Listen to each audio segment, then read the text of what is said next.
Estamos de vuelta aquí en No hay Derecho. Lo anuncié antes de irme a la pausa. Voy a conversar con Jorge Miyagi, el reconocido artista visual que ha logrado, yo diría con mucho talento, armonizar en el marco de lo que el arte permite, no solo una vocación por el arte tradicional, sino también, por supuesto, por tener, yo diría, episodios muy marcados de audacia en términos de en su propuesta incorporar elementos de la cotidianidad también, pero además ha logrado combinar, me parece, de una manera muy acertada, su rigor artístico con su vocación por, a través del arte general, ojalá algún tipo de interpelación y reflexión sobre nuestra propia condición en el marco del tipo de sociedad que estamos construyendo, con un activismo que ha sido y es notable. Y por supuesto siempre ha mantenido una relación con la academia, lo que hace su trabajo consistente. Hoy día nos presenta Miyagi Contraataca, ahora o nunca, y nos plantea preguntas muy serias en torno a cómo hacer sobrevivir y seguir valorando el arte en tiempos donde hay muchas otras maneras de cómo las mayorías se están comunicando a través de, por ejemplo, las redes sociales y otras de sus diversas expresiones. Él ha tenido la gentileza esta mañana de aceptar nuestra invitación para conversar justamente sobre este libro tan interesante y tan importante y que condensa buena parte de su trabajo muy prolijo. Jorge, ¿cómo estás? Qué gusto saludarte. Muy buenos días. Muchas gracias por atender nuestra invitación. Buenos días, Glaxter. Qué gusto volver a verte. Un placer y muchas gracias por el espacio. No, al contrario, a ti por darte un tiempo para conversar con nosotros. Quisiera yo preguntarte lo que tú te has preguntado al hacer, entre otras cosas, esta publicación que nos has entregado en estos días, y tiene que ver cómo se puede sobrevivir en el intento sin ser, digamos, avasallado por estas nuevas formas de comunicación que ha encontrado la gente utilizando los mecanismos que nos dan, por ejemplo, las redes sociales. Si es que es posible todavía, a partir del arte, sin ser muy pretencioso, producir algunos cambios significativos en una sociedad tan turbulenta por lo general como la nuestra. ¿Cómo responderías a través de lo que a ti te ha significado tu trabajo artístico en el marco de este desafío que siempre has tenido al frente? Sí, desde la plataforma del arte siempre es difícil dar respuestas así muy concretas y determinantes, ¿no? El arte más sirve para justamente generar estos cuestionamientos, pero también para compartir reflexiones. Entonces, las reflexiones que podría compartir a partir de mi experiencia, a partir de lo que he intentado reflexionar sobre la experiencia digital, ¿no? Y la necesidad de encontrar un sentido histórico a nuestras acciones, es que yo creo que el arte, me gusta definirlo a mí como una forma de producción de conocimientos, pero también como una plataforma para generar dinámicas de cariño, ¿no? Sobre todo en experiencias de arte comunitario, de activismo, en la que he tenido la suerte de participar junto a tantos amigos, amigas, ¿no? Entonces yo creo que el arte y la producción digital es parte de una disputa cultural, ¿no? Si uno habla desde la apuesta por un mundo mejor, por un mundo más justo, por un mundo sin impunidad, yo creo que toda producción visual, ¿no? Toda imagen tiene un sentido, ¿verdad? Y entonces la idea es disputar los sentidos que vemos en las imágenes. Las imágenes en la publicidad, las imágenes en las redes sociales, en TikTok, en Instagram, en la televisión, etcétera, etcétera, siempre nos están diciendo cosas. Entonces, bueno, planteemos, ¿no? Cuestionemos eso que nos dicen, planteemos nuevos discursos, etcétera. Yo creo que el arte, desde sus plataformas, digamos, ¿no? Puede entrar dentro de esa disputa cultural, tomando en cuenta lo que siempre viene bien recordar, que el arte no es solo el producto, sino también la distribución y el consumo, es decir, los espacios a través de los cuales llega a la gente y se crea un público, ¿no? Sí. Ahora, yo por supuesto no voy a hacer un juicio de valor sobre lo que pueden hacer otros artistas que, digamos, son extraordinarios y pueden mostrar su talento de distintas maneras, pero que no han decidido en términos personales combinar elementos que están a la base de lo que tú nos traes como propuesta. Primero, lo que tú ya mencionaste, este interés por el colectivo, por lo comunitario, por el trabajo con otros, ¿no? Y lo otro es que no todo es verdad lo que tú dices, no es el principio. Toda imagen algo dice, pero hay imágenes como la que tú nos propones que dicen cosas que algunos no quieren escuchar y por lo general decirlas a veces a uno le traen algún nivel de problemas. ¿Cómo has logrado tú en tu trayectoria combinar esos elementos? Porque es una decisión, no es que tú, digamos, te diste cuenta cuando ya estabas ahí, tú en algún momento decidiste, oye, yo quiero el arte que desarrollarlo desde esta perspectiva, y me imagino la fuiste construyendo como lo hemos visto quienes te seguimos hace bastante tiempo en tu trabajo. Bueno, ha sido un proceso muy largo, ¿no? Yo cuando digamos, estaba en el colegio, en secundaria y quise estudiar arte, tenía un discurso muy distinto porque pensaba que el arte era para expresar cosas más intimistas, digamos, y que el compromiso político y social iba por otro lado, ¿no? Después, cuando vas creciendo, me tocó ser universitario en la época de la dictadura fujimorista, etcétera, te vas dando cuenta pues que uno no está dividido, ¿no? Que uno es parte de una misma apuesta vital. Y así poco a poco se fueron encajando, digamos, las piezas, haciendo las conexiones necesarias y acompañando siempre pues de conversaciones y lecturas que van aclarándote el panorama, ¿no? Generalmente, ya no tanto, pero hubo una época que nos llamaban a las trabajadores del arte que hacíamos discursos críticos. Esto es arte político, ¿no? Pero después uno se da cuenta pues que todo arte es político porque todo arte es un posicionamiento frente al mundo, o sea, frente a las relaciones de poder que hay en la sociedad. Entonces no tenía mucho sentido, ¿no? Me parece que no tiene mucho sentido hablar de arte político porque todo arte es político, sino tal vez de un arte que cuestiona las relaciones de poder, al que podemos llamar arte crítico, ¿no? Ahora, obvio, cada artista, ¿no? Tiene una apuesta vital, etcétera, y si todas las artistas y todos los artistas hiciésemos el mismo tipo de arte, el mundo sería muy aburrido. Pero en mi caso, digamos, esa pulsión por incidir en la realidad e intentar dar un granito de arena para que el mundo sea un poquito mejor, fue algo que me motivó desde muy joven y que por anécdotas de la vida fue conectando, ¿no? Me fui integrando a colectivos de arte, a colectivos políticos, etcétera, etcétera, que también esa experiencia yo creo que enriqueció mucho mi trabajo.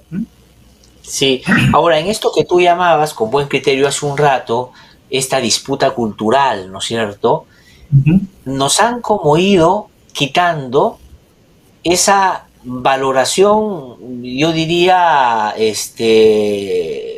natural, que la política siempre debió tener y nunca debió haber perdido, que es el camino para poder no solo interpelar, sino acceder democráticamente al poder, ¿no es cierto?, en términos no partidarios, sino como posibilidad de participar en el país o el mundo que quieres construir. Porque la política o la haces o la hace alguien por ti de todas maneras. O sea, es decir, en la política no es que hay espacios ni vacíos, ni no hay movimiento. Siempre hay alguien que la está haciendo. Y claro, el no haberse querido comprometer de una manera muy constante a la política hace que hoy tengamos el tipo de políticos que tenemos, porque ellos se dieron cuenta que ahí era el espacio donde tenían que ir ganando terreno.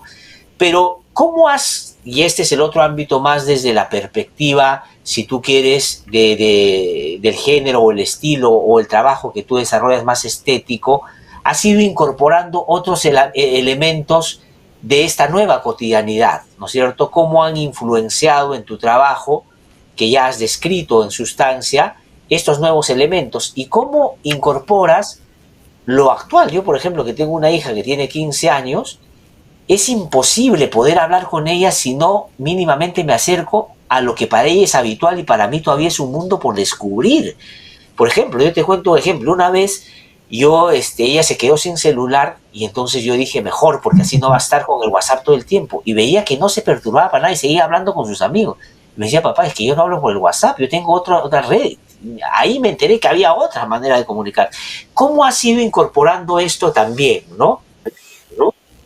Ya, bueno, una primera reflexión sobre lo que comentaste sobre la necesidad de tener una conciencia política. Recuerdo una frase de Paulo Freire que dice: en el conflicto entre el poderoso y el desposeído, el no intervenir no te hace neutral, sino te pone del lado del poderoso, ¿no? Entonces yo creo que el no intervenir, pues sí, uno siempre se está posicionando, ¿no?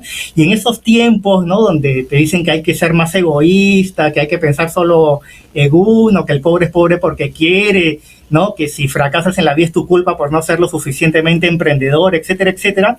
Yo creo que hay que seguir apostando por la construcción colectiva, ¿no?, que creo yo que el camino para intentar transformar este país y esta sociedad.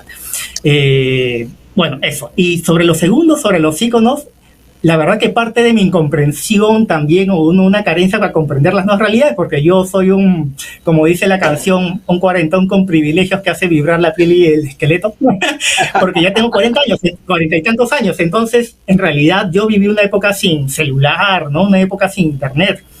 Y siempre comento que alguna vez un amigo artista, ¿no?, Mauricio, me dijo: oye, los viejos como nosotros estamos en Facebook, pero los jóvenes están en Instagram, me dice, hace como 6 años, ¿no? Y dije, bueno, para llegar a una generación más joven voy a abrirme un Instagram. Entré al Instagram y no entendía por qué había una publicación pues que dura 24 horas, ¿no?, que se llaman historias. Y me explicó, no, que ahora quieren verte a ti pintando, ¿no?, mientras más sexy mejor, pero ya tú estás pensando en el archivo como viejo de poner los cuadros. Y poco a poco era el esfuerzo de entender una nueva sensibilidad frente a la imagen digital, ¿no? Entonces, a partir de ahí fui incorporando, ¿no?, en mi producción artística elementos que tienen que ver con la comunicación digital, ¿no?, stickers, memes, etcétera. Inclusive, digamos, estas frases del lenguaje otaku, ¿no?, ugu, owo, etcétera. Y creo yo, el acercamiento no solo parte de la investigación, porque no entendía qué significaban esas cosas, sino por mi trabajo docente, ¿no? O sea, por mi trabajo docente yo tengo bastante relación con personas jóvenes, ¿no?, con estudiantes, en fin, y entonces ahí también aprendo un montón, ¿no? En la docencia uno aprende mucho y ahí uno digamos, también uno hay que investigar bastante, pero digamos que de ahí vas conectando cosas, ¿no? Por ahí va. Ahora, Jorge, y yo por eso agradezco el libro, porque creo que el libro es como un momento importante donde tú te tomas una pausa para poder revisar tu propio recorrido, ¿no? Y nos vas mostrando un poco esos vínculos, o eso que tú decías hace un rato, ¿no?, esa relación que vas estableciendo, porque no es un arte donde no te comprometes, sino no, más bien te vinculas, ¿no?, y encuentras en el camino al grupo de personas con las que trabajaste una intervención en algún lugar, de la exposición donde te encontraste con gente que miraba tus cuadros y te discutía las perspectivas probablemente, y todo eso. Pero quisiera para ir cerrando ya, y eso que tú eres, digamos, un artista visual, yo diría adelantado un poco para estos tiempos que estamos tratando de caracterizar en este momento, ¿no? O sea, cuando tú empezaste, por ejemplo, mira, ahora tenemos una imagen magnífica sobre una de tus obras, ¿no? Esto no era usual hace algún tiempo, ¿no es cierto? O sea, es decir, abriste como camino a esa manera de buscar establecer diálogo, no solo en términos probablemente de personajes, de historias, de íconos, sino también de tiempos y de críticas, ¿no? Cuéntanos un poquito eso y por favor sugérenos, porque nos están preguntando acá dónde la gente puede conseguir el libro, porque la gente tiende a vincularse con los artistas visuales, básicamente yendo a sus exposiciones o viendo si es posible tener un cuadro, pero no leyendo un poco la historia que nos quieren contar también a través de una publicación como esta. Sí, muchas gracias por tus palabras. No sé si son tan justas, porque yo también me he enriquecido de ver el trabajo de artistas que admiro, ¿no?, etcétera. Muchos de ellos he tenido la suerte de compartir espacios, ¿no?, de construcción artística, activista, etcétera, con muchas y muchos de ellos. Ahora, estas obras, digamos, son, digamos, de los últimos años. Los expuse el año pasado en una exposición que se llamó Ahora o Nunca, que los presenté en el Centro Cultural Choloterco en Barranco y después en el Teatro Bichama y Vía El Salvador. Y también el libro incorpora algunas obras más recientes del 2024 y tiene, además de mi artículo que reflexiona sobre mi producción última, un artículo de Marilena García y José Antonio Lucero, que son profesores de la Universidad de Washington, sobre una dimensión más pedagógica del arte. Y el libro lo pueden encontrar en librerías, ¿no? Muchas gracias a Pacarina Ediciones por haber editado el libro, y lo pueden encontrar en la librería que está a la comunidad PUC, ¿no? En la Pontificia Universidad Católica, en la librería Sur, en la librería Comunitas, en el Virrey de Miraflores y en Lebún. Sí, en esas librerías. Pues excelente, Jorge. Yo te agradezco muchísimo por haberte dado el tiempo de conversar con nosotros. Saludo el libro, recomiendo, por cierto, que lo puedan comprar.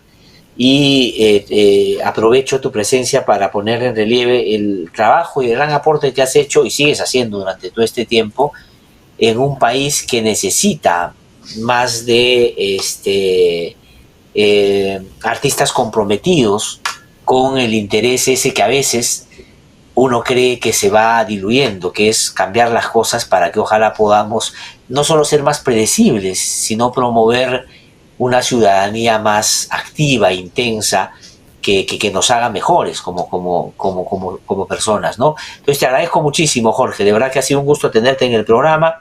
Saludo y felicito la publicación del libro y, por cierto, recomiendo que lo puedan comprar. Muchísimas gracias, que te vaya lo mejor. Un fuerte abrazo. Muchas gracias. Jorge Miyagi ha conversado con nosotros esta mañana, ha sido un gusto. Pacarina Ediciones, también quiero hacer un particular reconocimiento por la apuesta y por el trabajo que vienen desarrollando. Pues bueno,